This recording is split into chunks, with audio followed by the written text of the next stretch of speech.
The title of first lecture is the merrier investigation of perception of nature of inspired stimuli via in vivo two-photon imaging and visual discrimination task, presented by Elisabeta Balla, PhD student at the Department of Molecular and Systemic Neurophysiology, Institute of Biology, RWTH, Aachen University, under supervision of Dr.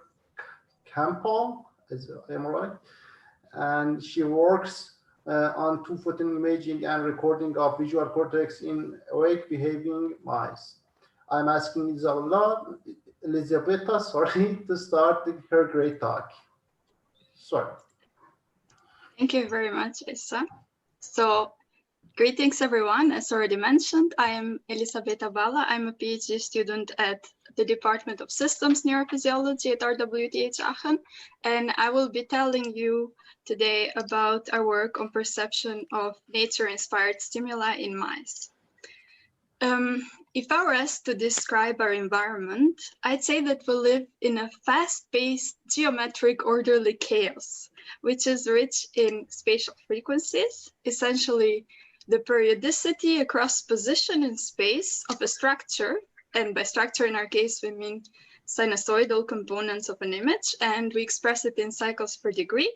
And it's rich in orientations, meaning the imaginary rotation needed to move an object from a reference placement to its current placement. And it's expressed in degrees or in radians. So naturally emerges the question, how does the brain cope with this vast input variability, and how can we study it? Sure, it would be nice to show our subjects trees from Gustav Klimt's paintings, but I mean, it would be state of the art, no pun intended. But for the purpose of having quantifiable stimuli, the responses to which we can actually infer a defined effect about, naturalistic stimuli need to be used. Traditional visual stimuli, such as gratings, are reduced to a quasi one-dimensional perspective of parameter settings, which of course drives simulation away from the nature of the system for which these computations were evolved, nature. And as you can see here, for example, the broadening of the spatial frequency bandwidth in these motion cloud examples matches only in the highest bandwidth with the distribution of spatial frequencies, which is this log normal distribution here that you see in natural images. Right, so a very good model for these parametrically controlled naturalistic stimuli are the motion clouds. So here on the left side, you can see example motion cloud realizations in increasing order of orientation bandwidth, so 5, 25, and 45 degrees. And here in increasing order of spatial frequency bandwidth.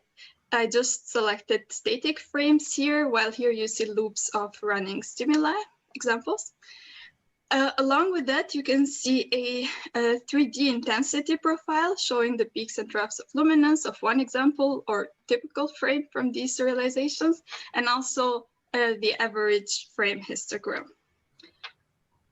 Now, the motion clouds are actually a dynamic subset of random phase textures, and the model of this particular motion clouds that we have selected exploits global motion information conservation with respect to phase shuffling in the Fourier domain, which allows us to generate a sequence of features drifting by a fixed amount without affecting the decomposition into spatial frequency, mean luminance, and contrast across sets.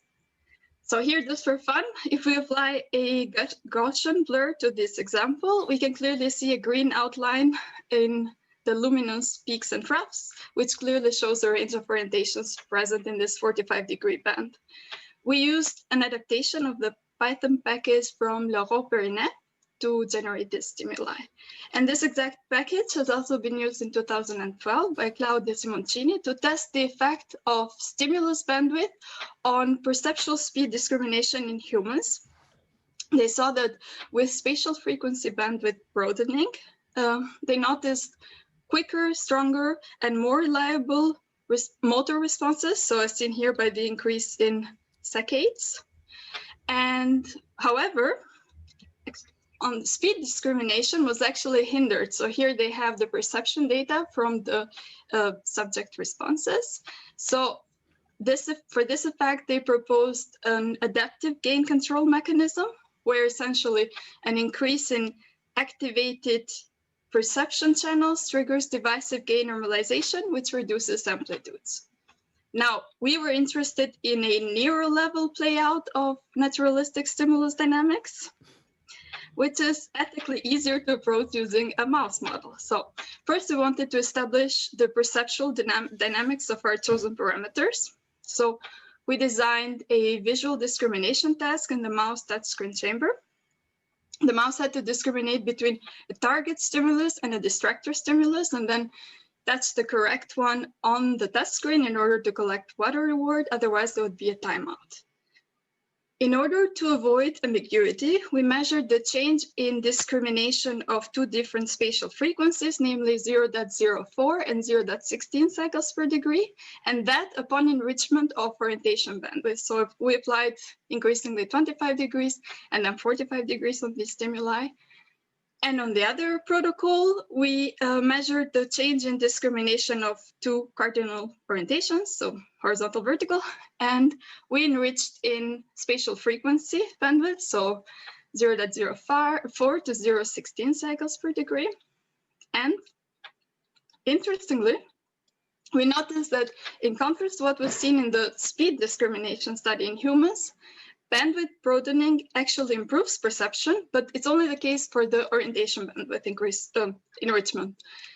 So as you see here in this blue bar graph, the performance in selecting the correct versus the distractor stimulus was significantly improved, whereas for spatial frequency bandwidth, we did not see a significant effect on orientation discrimination. So naturally, we wanted to know how this reflects in neural responses.